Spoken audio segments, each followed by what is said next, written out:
Officer James Carter had been working as a cop for many years. He had seen all kinds of things in his job: people in trouble, accidents, and even dangerous criminals. But nothing had ever made him feel as confused as what was happening now. For the past few days, he had noticed a little girl following him. She looked about 10 years old, with big worried eyes and dark curly hair that bounced as she walked. At first, he thought it was just a coincidence. Maybe she lived nearby, and their paths just happened to cross. But then it kept happening, again and again. Everywhere he went, whether he was patrolling the streets, talking to shop owners, or even stopping by the coffee shop for a quick break, the girl was there. She never said a word, never got too close, but she was always watching him. It was as if she wanted to tell him something but was too afraid to speak. Carter wasn't sure what to do. He had seen many kids in difficult situations before, but this was different. She wasn't asking for money, food, or even help. At least, not in words. She was just there. It made him uneasy. One afternoon, as he stepped out of his car near the park, he saw her again. This time, he decided to approach her. He walked up slowly, not wanting to scare her. "Hey there," he said gently, giving her a small smile. "I've seen you around a lot. Do you need help with something?" The girl's eyes widened, but she didn't speak. Instead, she took a step back. Carter noticed how tightly she was holding onto the straps of her small backpack, almost as if she was afraid someone might take it away. "It's okay," he continued, lowering his voice. "You don't have to be scared. My name is Officer Carter. What's your name?" She looked down at her shoes, shifting from one foot to the other. For a moment, Carter thought she might finally say something. But instead, she just shook her head and ran off. Carter sighed as he watched her disappear down the street. His heart felt heavy. Something was wrong. He could feel it. But if she didn't want to talk, there wasn't much he could do. Still, he couldn't ignore the feeling in his gut. He decided to keep an eye out for her. If she showed up again, he would try a different approach. Maybe she just needed time to trust him. As the sun began to set, Carter sat in his patrol car, thinking about the little girl. Who was she? Why was she following him? And most importantly, what was she so afraid of? Little did he know, the answer to his questions would soon change his life forever. The next day, Officer Carter was back on duty, but his mind kept going back to the little girl. Something about her eyes had stayed with him. There was fear in them, but also a kind of silent request, as if she was waiting for him to figure something out. As he walked down the busy street, greeting people and checking in on the local stores, he spotted her again. She was standing near a fruit stall, peeking at him from behind a wooden crate. The moment their eyes met, she quickly looked away, pretending to be interested in the apples in front of her. Carter sighed. He didn't want to scare her off again. He decided to act as if he hadn't noticed her. He bought a bottle of water from a nearby shop and leaned against his car, watching the people pass by. Out of the corner of his eye, he saw the girl slowly stepping closer. She was still keeping her distance, but she was watching him closely. After a few minutes, he took a deep breath and spoke, even though she was a few feet away. "You know, if you need something, you can just ask," he said, keeping his voice calm. "I promise, I won't be mad. I just want to help." She didn't answer. She just stood there, shifting her weight from one foot to the other. Carter took a sip of water and then placed the bottle on the hood of his car. "You've been following me for days," he continued. "That tells me something is wrong. But I can't help you unless you talk to me." For a moment, he thought she might turn and run again. But this time she didn't. She hesitated, biting her lip, then slowly took a small step forward. Carter's heart beat a little faster. This was progress. "You don't have to tell me everything right now," he assured her. "But if you're in trouble, I need to know. I promise I won't let anything bad happen to you." The girl's hands tightened around the straps of her backpack. Her shoulders rose and fell with a deep breath. Then, in a small, shaky voice, she whispered, Please, don't leave yet." Carter felt a chill run through him. Those few words carried so much emotion, so much fear. "I won't," he promised, standing up straight. "I'm right here." The girl nodded and looked around as if checking to make sure no one was listening. Then, slowly, she lifted her hand and pointed down the street. "Come with me," she said, her voice barely above a whisper. Carter's heart pounded in his chest. Whatever was going on, it was serious. Without hesitation, he nodded and followed her, not knowing that the truth he was about to uncover would shake him to his core. Officer Carter followed the little girl as she walked ahead of him, her small hands gripping the straps of her backpack tightly. She moved quickly, her steps light but full of urgency, as if she had been waiting a long time to do this. Carter didn't say anything, afraid that speaking might make her change her mind. He just kept pace with her, watching her closely. The street became quieter as they left the busier part of town. The buildings looked older here, some of them with broken windows and faded paint. Carter's instincts told him that whatever was going on, it wasn't good. After a few minutes, the girl stopped in front of an old apartment building. The walls were cracked, and the door had chipped paint. It looked like the kind of place people lived in when they had no other choice. The girl hesitated before stepping forward. She looked up at Carter, her big, worried eyes searching his face. "You have to be quiet," she whispered. "And please don't leave."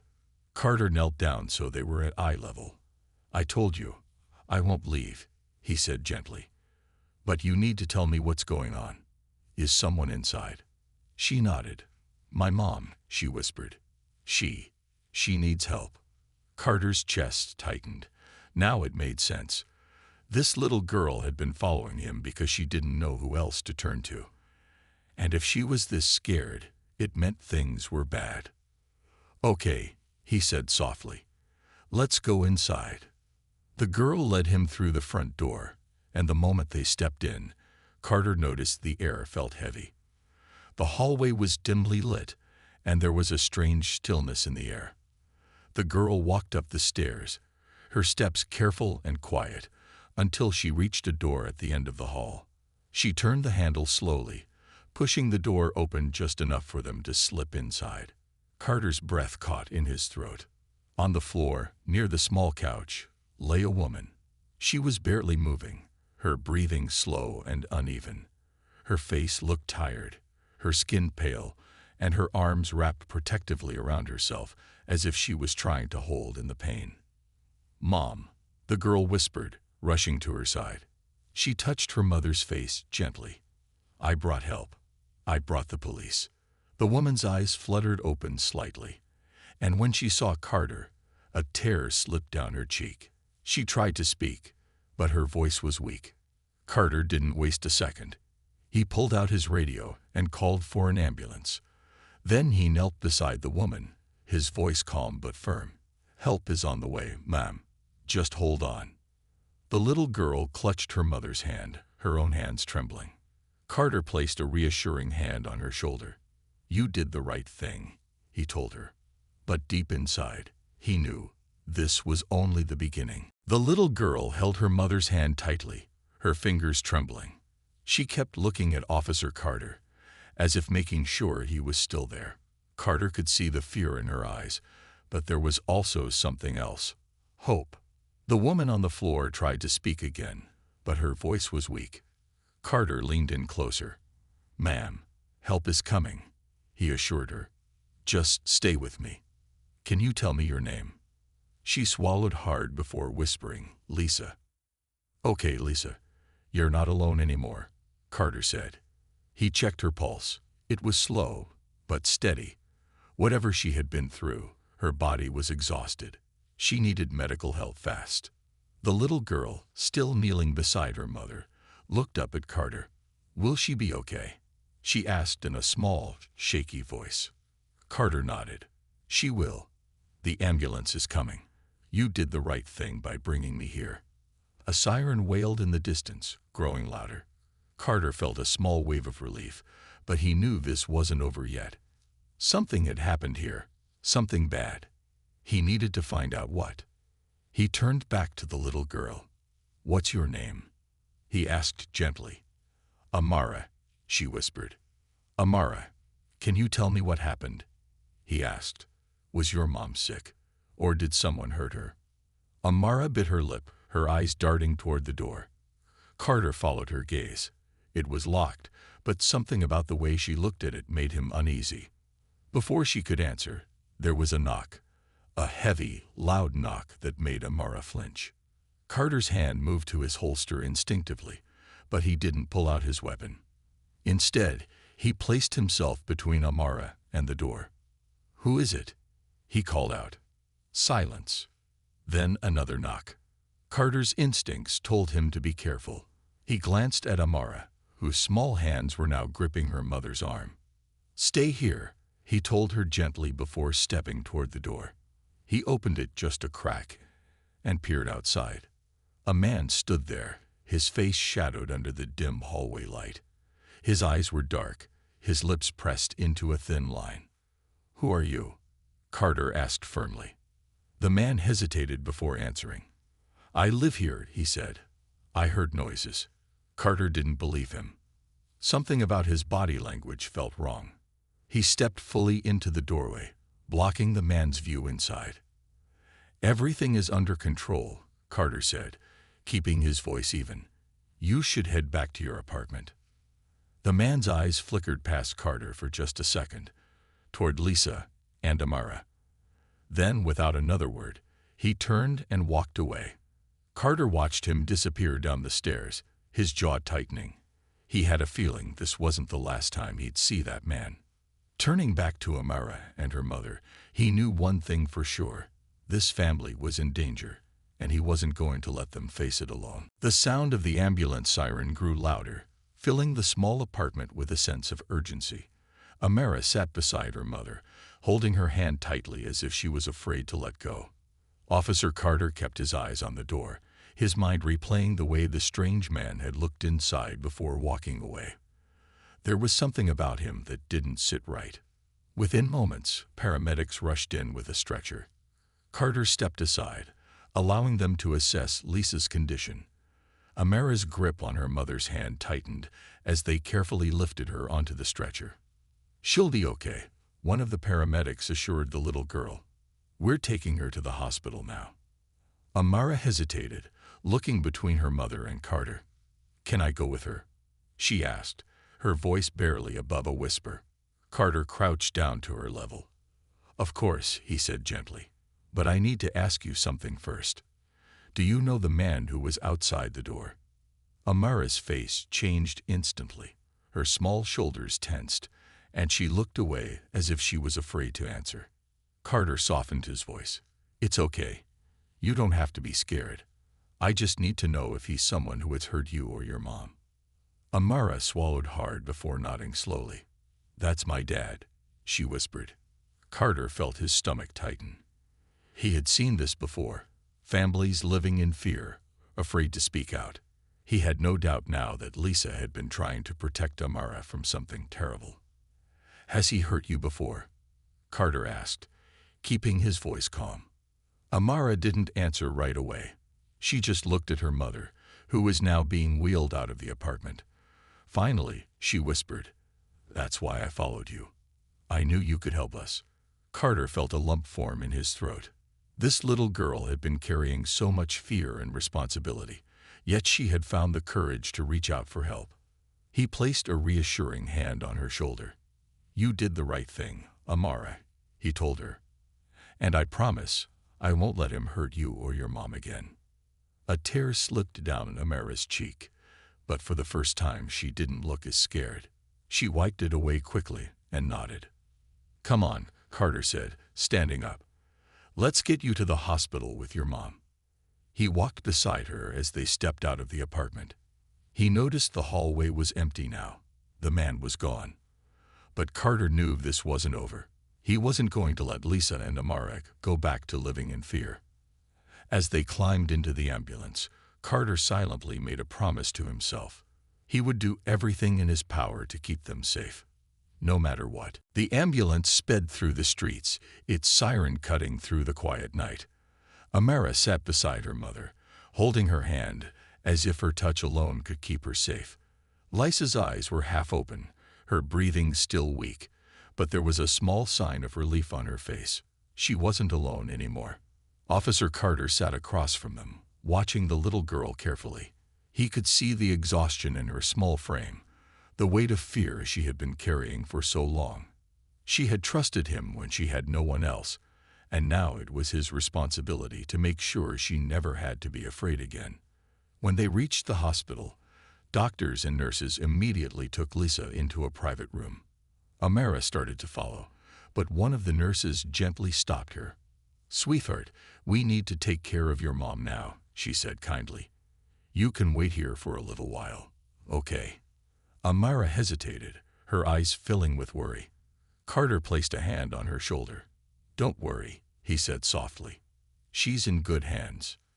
The nurse smiled at Amara. "You can see her soon," she promised. Slowly, Amara nodded. She wiped her eyes and took a seat in the waiting area. Carter sat beside her, the hospital lights making his badge shine against his uniform. For a while, neither of them spoke. The only sound was the occasional beep of hospital machines and the quiet footsteps of nurses passing by. Then, Amara took a deep breath and looked up at Carter. "Is my dad going to come here?" she asked in a small voice. Carter met her gaze, his expression serious but gentle. "Not if I can help it," he assured her. "I'm going to make sure you and your mom are safe. But I need to know, do you think he knows where you are right now?" Amara hesitated, then nodded. "He always finds us," she whispered. Carter's jaw tightened. That meant this wasn't the first time Lisa had tried to get away. He had to act fast. He pulled out his phone and made a call. "I need officers at the hospital for protection," he said firmly. "And I need an immediate check on a man. Amara's father. We need to find him before he finds them." Amara watched him closely, her fingers twisting in the fabric of her dress. "What if he comes?" she asked. "What if he tries to take me away?" Carter crouched down so they were at eye level. "That won't happen," he promised. "You're safe now, and I'm not going anywhere." For the first time, Amara's shoulders relaxed just a little. As Carter stood up, he knew one thing for certain. This wasn't just another case. This was personal now. He wasn't just doing his job. He was protecting a little girl who had shown more bravery than most adults ever could. And he wasn't going to let her down. The hospital felt calm, but Officer Carter knew that danger was still close. He sat beside Amara in the waiting area, his eyes scanning the hallway, his senses alert. 2 uniformed officers had already arrived and were stationed near the entrance. No one suspicious would be able to get inside without them noticing. Amara sat quietly, her small hands folded in her lap. She looked tired, her eyes heavy with exhaustion, but she refused to sleep. Carter could tell she was still scared. "Do you want some water?" he asked gently. Amara shook her head. "I just want my mom to wake up," she whispered. Carter gave her a reassuring smile. "She will. The doctors are taking good care of her." A nurse walked over to them. "Lisa is stable now," she said with a kind smile. "She's still weak, but you can see her for a few minutes." Amara's eyes lit up, and she quickly stood. Carter walked with her down the hallway, making sure no one suspicious was around. When they reached Lisa's room, Amara hesitated at the door, as if afraid of what she might see. Carter gave her a small nod. "Go ahead," he encouraged. Taking a deep breath, Amara stepped inside. Her mother lay in the hospital bed, looking pale but awake. When she saw Amara, her lips curved into a weak smile. "Hey, baby," Lisa whispered. "Mom." Amara ran to her and held her hand tightly. "I was so scared." Lisa stroked her daughter's hair gently. "I know, sweetheart, but you were so brave." She looked up at Carter. "Thank you, officer, for everything." Carter nodded. "You don't have to thank me. I just want to make sure you and Amara are safe." He hesitated before asking, "Lisa, I need to know. Do you think he'll come looking for you?" Lisa swallowed hard, her eyes darkening with fear. "Yes," she admitted. "He always does." Carter's jaw tightened. "Not this time," he promised. "I have officers guarding the hospital, and we're looking for him now. He won't get near you again." Lisa sighed in relief, but Amara still looked worried. "What if he finds us after we leave the hospital?" she asked. Carter crouched down beside her. "I won't let that happen," he said firmly. "We'll find a safe place for you and your mom, somewhere he can't reach you." Tears welled up in Lisa's eyes. "I tried to leave before," she whispered, "but he always found us. I was too scared to go to the police." "You're not alone anymore," Carter said. "We'll make sure he can't hurt you again." Just then, his radio crackled. "Officer Carter, we have a possible location on the suspect," a voice said. Carter's expression hardened. "I have to go," he told Lisa and Amara. "But I'll be back. Stay here, and don't worry. I'll make sure this ends tonight." As he walked out of the room, his heart pounded. This was it, the moment he had been waiting for. It was time to stop this man for good. Officer Carter moved quickly through the hospital hallway, his mind focused on one thing: catching the man before he could hurt Lisa and Amara again. His radio crackled once more. "We've spotted the suspect near the hospital entrance," an officer reported. "He's looking around. Seems like he's trying to see if someone is watching him." Carter's grip tightened around his radio. "Do not let him inside," he ordered. "I'm on my way." He hurried down the stairs, his heart pounding. As he reached the lobby, he spotted 2 officers standing near the entrance. Just outside, in the dim glow of the streetlights, was the man. His hands were in his pockets, his eyes scanning the hospital windows, unaware that he was already being watched. Carter stepped forward. "That's him," he confirmed to the officers. "Let's move." The officers pushed open the doors and approached the man. "Sir, we need to have a word with you," one of them said firmly. The man turned, his body stiffening. His eyes darted around as if looking for a way to escape.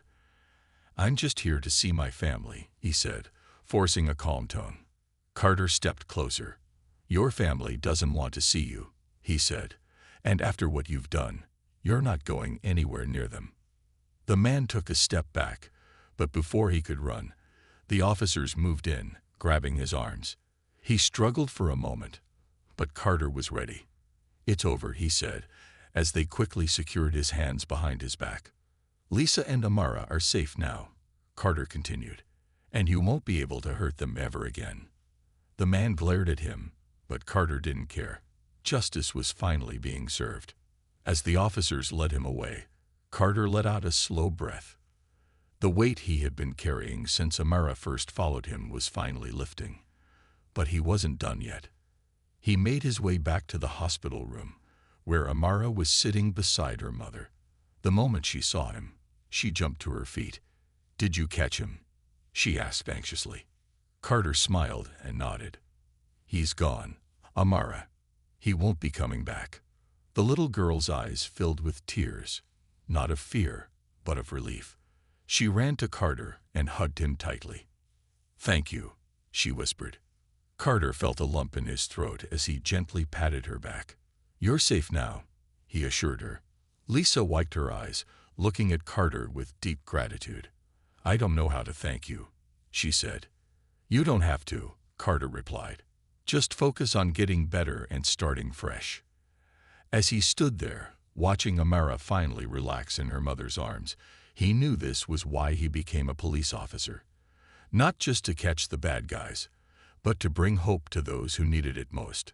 And tonight, he had done exactly that.